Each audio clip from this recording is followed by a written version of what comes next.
Hello and welcome to a guide for 61 Harbinger, 7 Elementalist and 8 Pyromancer.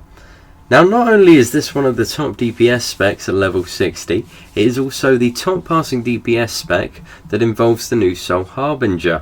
Now this spec itself is actually just intended for single target DPS. There are better specs out there for AoE, which I will go into in more detail in other videos probably. But for now, we're just going to focus on single target DPS. It's got a bit of cleaving in, but it's mainly single target, so let's focus on that. The link to this spec will be in the video, so I'm not going to go into too much detail about it.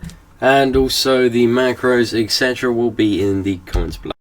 In this spec, there are 3 main macros that you use. The first is sort of the standard spam macro that you want to keep mashing throughout the fight when you don't have anything else to do. When you get an Eldritch Armor proc, you want to use the second macro, which is a spell macro, which has Lightning Strike and Fireball in.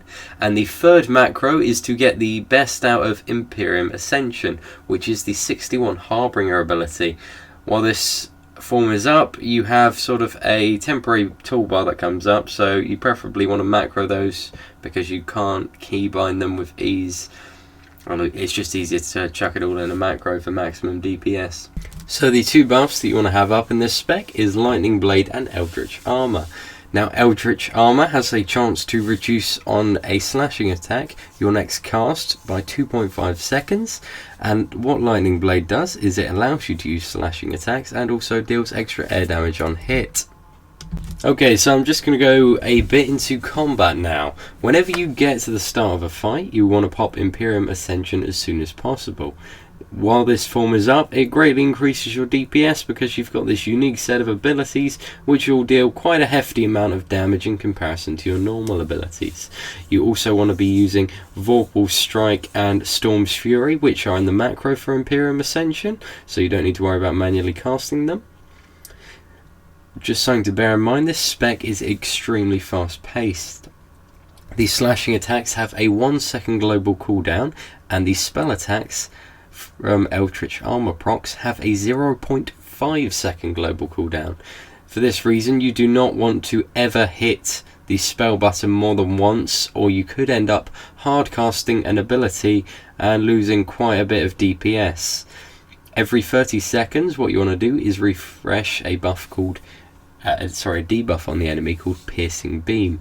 Now what this buff does is it increases the damage of slashing attacks by quite a bit and giving you an overall quite nice DPS increase. The next thing you want to know is there is an ability called Tempest Winds that has a 20-second cooldown, is a channeled ability which deals damage every 0.5 seconds and then a hefty chunk of damage on the end. So you want to use that whenever it's off cooldown for a maximum DPS increase. Now at the moment you're probably thinking, this is quite an easy rotation, I've got all my macros sorted. So if you're looking for a bit of a challenge, there is a way to slightly complexify this rotation. If you use Blazing Light Blazing Light once and then Loosen Slash every 14 seconds to refresh it, this I believe leads to a slight DPS increase. Now this revolves around the idea that you do not let it fall off at any point in time. If you do let it fall off, then I believe it turns out as a DPS loss. So if you're looking for a bit of a challenge, it is a very slight DPS increase to the best of my knowledge, and in a raid environment I would probably say it's not worth it unless you're sort of battling with the other mages to see who has the biggest EP and who is the best Harbinger in the world. So that is it for the guide then, guys. I hope you enjoyed it and possibly learned something. Thank you for watching. If you noticed anything I got wrong, or maybe something has changed with a patch, let me know in the comments below and I will be sure to amend it as soon as possible. But otherwise, thank you for watching and take care.